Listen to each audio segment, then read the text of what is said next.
Hello everyone, this is Women's Grandmaster Sabina Foyshore. Welcome back to my YouTube channel. For today, I'm bringing you one more video in my series, Endgames for Beginners. So far, I've created 3 different videos, so 3 separate parts, where I've discussed key concepts everyone should know about king-pawn versus king endgames.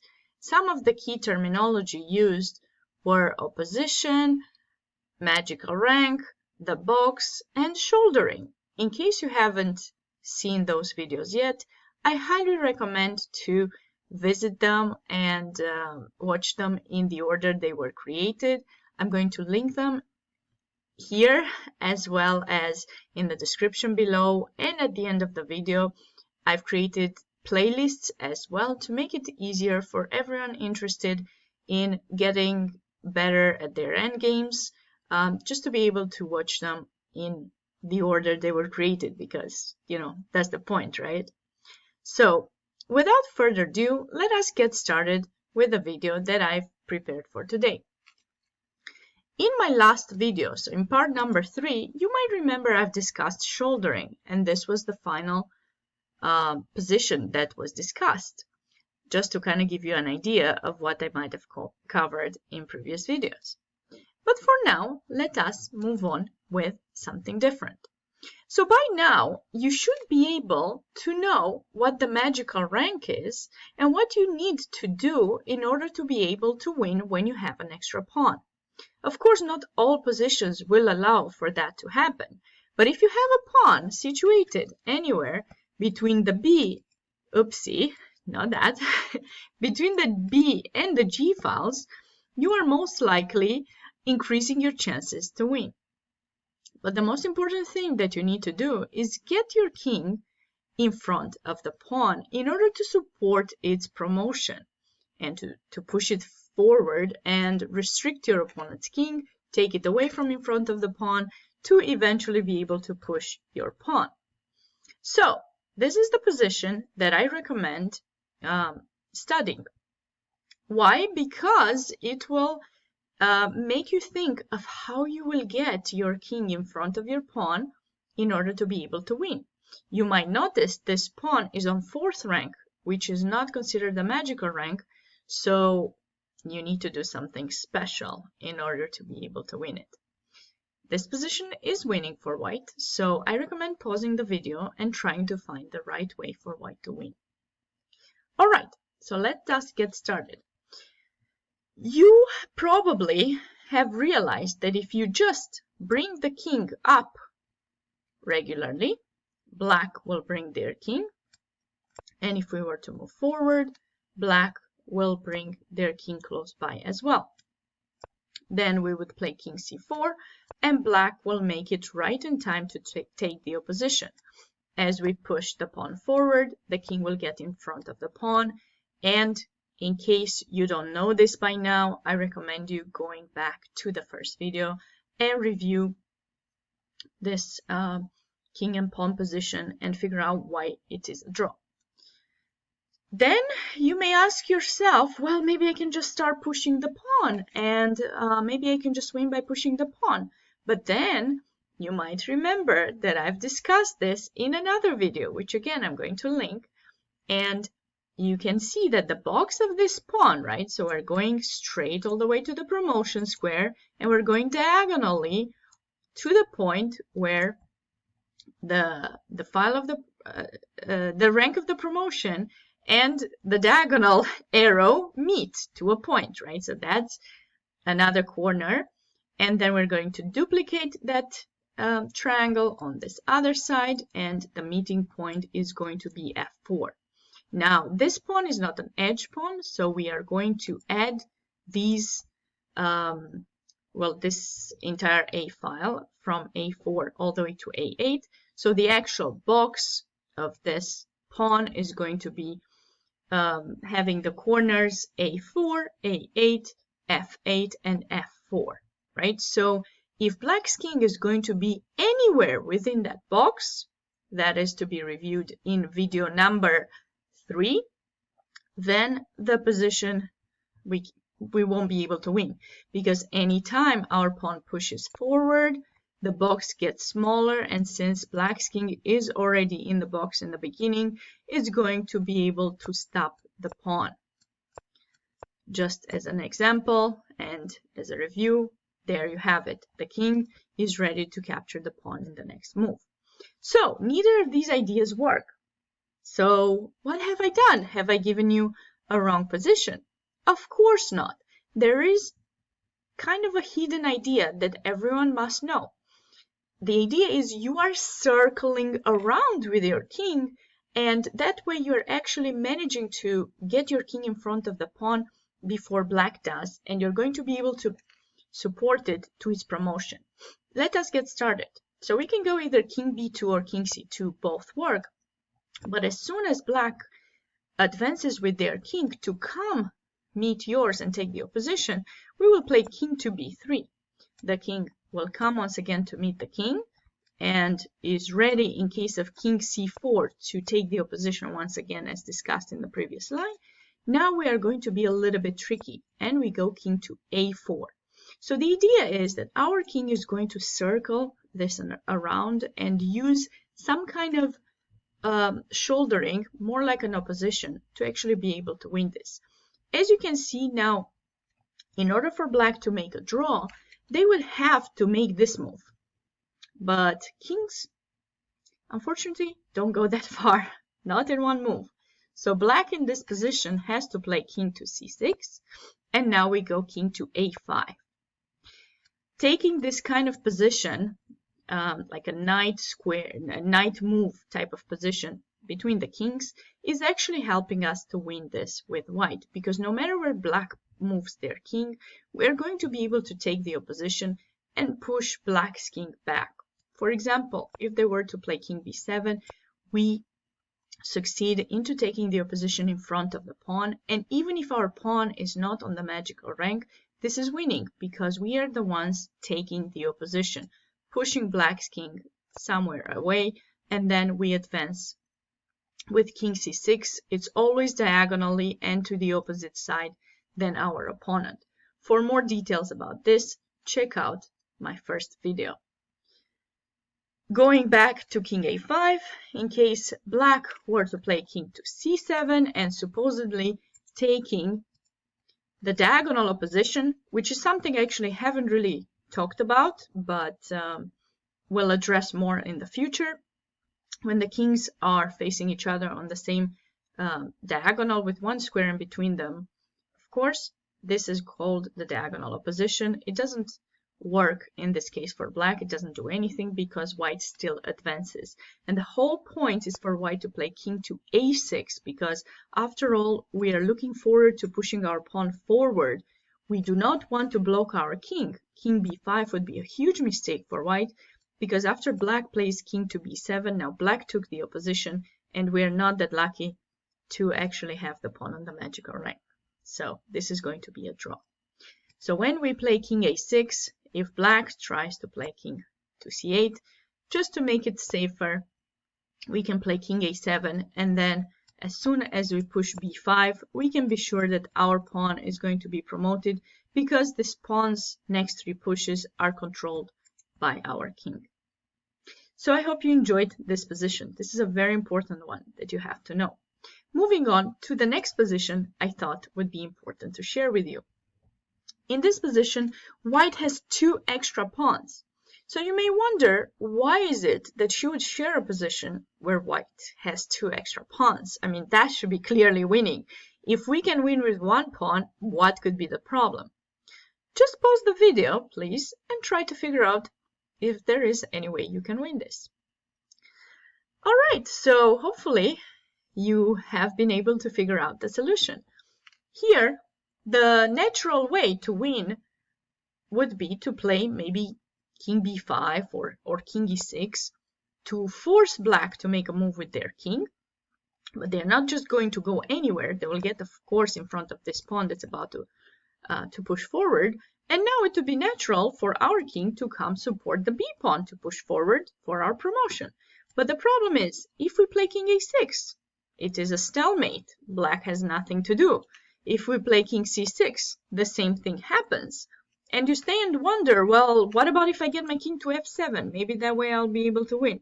Well, then you realize, wait a second, that's not going to make a difference. The king will still put black's king on a stalemate. So this is a moment where you have to tell yourself, oh, I need to be more careful about this, and I need to find the right way to win this position. Okay, so you think, okay, wait a second. Why would I need 2 pawns to win such a position? Wouldn't one be enough? As humans, I think a lot of us are materialistic, but in chess sometimes you actually have to forget about being materialistic because, you know, it's all about king safety. So you start wondering, well, what about if I push this pawn forward? Then my opponent would have to capture it. And then what about if I use my king to support my g-pawn to promote? Now in this case, black is forced to go king to g8. Now we push g7, forcing black's king away, and after king f7, we are winning. And this is how you solve this position. You could be a little bit more cautious and make sure that your king, instead of coming king to f6, you could go king to h6. So in order for that to happen, you should have played king to g5 first. Then would go king h8. Now, please don't go king h6. Just wait one more move for the king to go to g7, promote your pawn, and as soon as they capture, you can take the opposition. But do not be afraid to calculate a few moves. If you realize king f6 works, you don't need to panic. And then g7, the king has to go out. And now after king h7, we are promoting our pawn. All right, let's move on to another important position when we have 2 pawns. I think this is something else that's very important for us to know. When we have 2 pawns that are passed but are not linked to each other, what is a way for us to actually push them forward? I'm not quite sure of the terminology of this in English. I've learned it as the moving pawns or the moving box. So that is the way that I'm going to present it to you. The most important thing, I believe, is to actually understand what it is that you're studying rather than thinking about the terminology, although it's good to have some idea, but more important it is to know how to save yourself in difficult situations or win in winning positions rather than knowing how they are called. But this is just my opinion. I'm happy to let everyone have their own. So when we have 2 pawns that are 1 file apart from each other, what is important to know is that the opponent will not be able to capture them with their king if we know exactly how to place them. So as you can see in this position, it is black to move, but they will not be able to capture the pawns. The idea is you keep them on the same rank. And as soon as the king comes to attack one of them, you push the other one. This way, if the king were to capture the pawn that it attacked, now it goes away from the box of the other one, so you can just push your pawn and then promote. Of course, the same thing were to happen if black were to play king here to a6, attacking the pawn, and now we push the other pawn. We basically keep them in an L-shaped or in a knight move from each other, and now the king cannot capture this pawn because the other one goes for promotion. Something else that you need to know if you're the defending side, in a way, you need to know that when you choose one of these places to go to attack the pawn and the opponent pushes the other, you actually do have a way to stay and wait. You can just play king c7, in this case, king c6. So you are staying behind the pawn that's pushed least, or in front of the pawn that's pushed least, which is this one, and you can stay in these 2 specific squares. Don't get yourself further. While you are on these 2 key squares, you are actually staying in the box of this a pawn, which is going to keep it away from pushing. So these pawns, you can keep them together. The opponent will not be able to capture them, but there is a minus. The minus being that you're actually not able to advance them more unless your opponent places their king in the wrong fashion. So for example, now we have to bring our king and black can just stay. Now, you may ask me, what about if I push my pawn? Don't I win? Well, thankfully, because you can bring your king,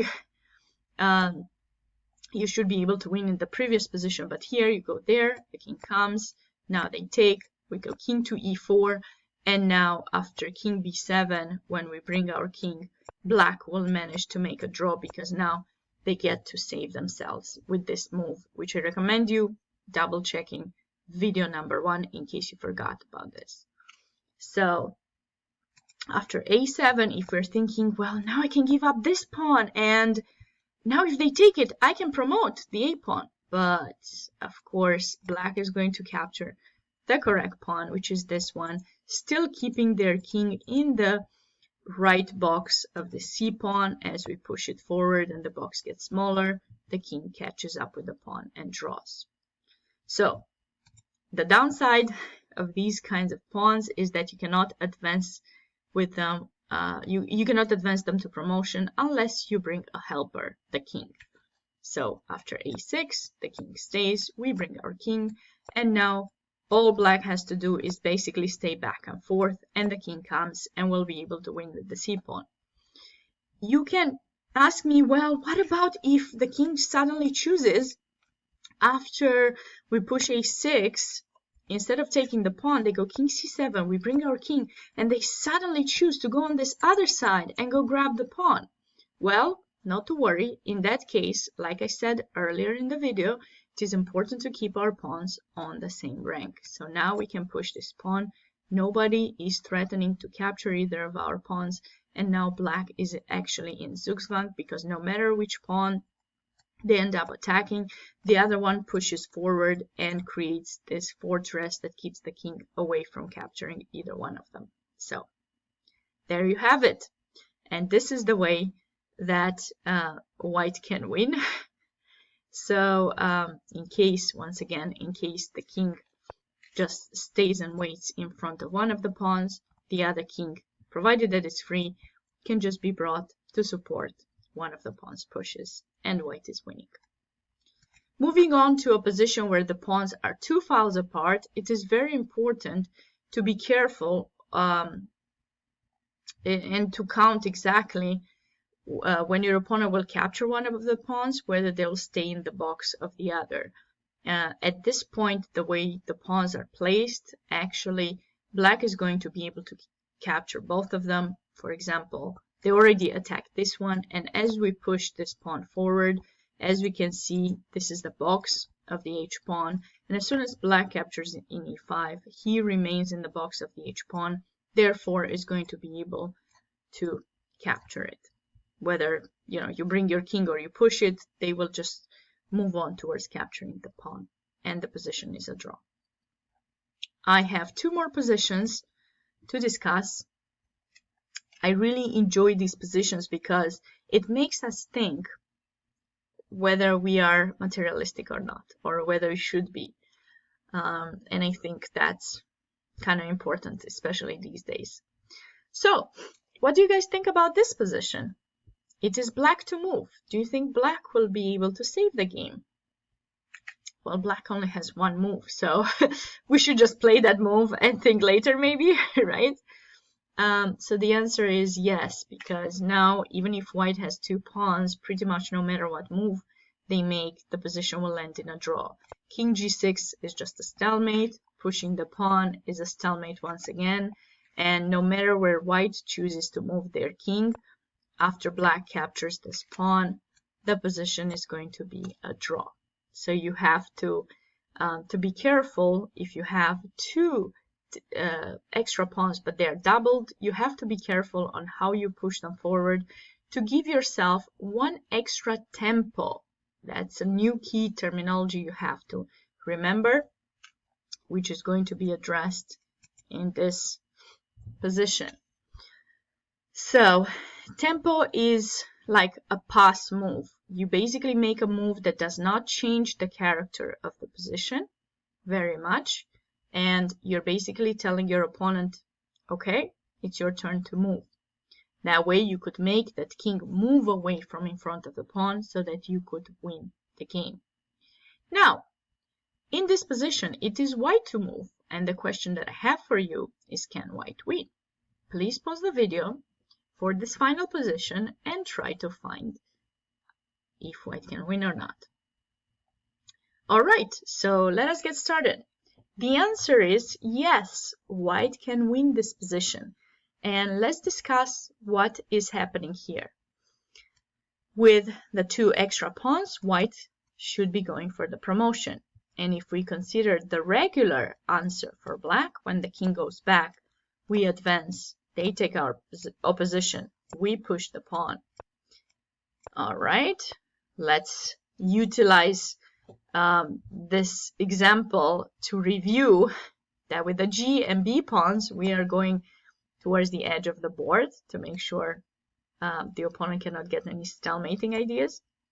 Now we push G7, King G8, and in case this pawn would be gone, this position would be a draw because white would have to play King G6 and black would be stalemated. Thankfully, white has this extra move and now they make this pass move. They play G4, not changing much of the character of the position. Black's king will have to escape to move to F7, and now white can play King H7, following by G8 and promote and win the game. So having double pawns actually helps to make this pass move, give black the move, and win the game. Now going back to the starting position, there is this kind of a trick that black can play here in order to try to save themselves. And it's pretty interesting that I want everyone to pay attention to. It kind of goes back to the previous position I showed. In this position, black can play King H5 and play the card of a stalemate. If you're not careful, you can think, ooh, my opponent just went to the side and now it basically lets my pawn free. It allows me to play king to f5 and I can just promote my pawn to promotion. Please think twice before you make this move, because the truth is, right now, the position is a draw, because you just put black's king in stalemate. There are no exits, there are no places to go, right? Everything is controlled by one of white's pieces, so oopsie. Yep, that's what would happen. So you have to be very cautious when you have a little amount of pieces left on the board, especially if you're the side who has more pieces than the opponent. The risk of getting themselves on a stalemate is, well, pretty high if you're not careful, but as you get stronger, it should be pretty low. So in this position, in order for white to win, they need to make a good move. So I would suggest pausing the video and trying to find that good move. All right, so the good move here is G6. Yes, we are not being materialistic once again. We're actually giving up one of the extra pawns we have in order to get a winning position. Once again, G4 would not be a good move either, because now after King G6, white is the one who is in Zugzwang. Zugzwang refers to the idea that white cannot make any move that is good. It's like a stalemate, but you actually have moves, but neither one of them is good. So here there's no place for white to actually move the king without losing this pawn, and if they lose that pawn, this position is a draw. So that's the reason why we have to play G6 here, and when black captures, we are playing King G4, getting the opposition in front of the pawn, and hopefully by now you have studied very well these types of positions and you know how to convert it. I really hope you guys enjoyed this video. I'm going to link my playlists so that you can check out some of the other videos that I made in the Endgame series for beginners, but as well as other videos that I'm making. If you enjoyed this, thank you for subscribing and sharing this video with anyone whom you might think could enjoy my videos. Have a wonderful day, and I'll see you in my next video.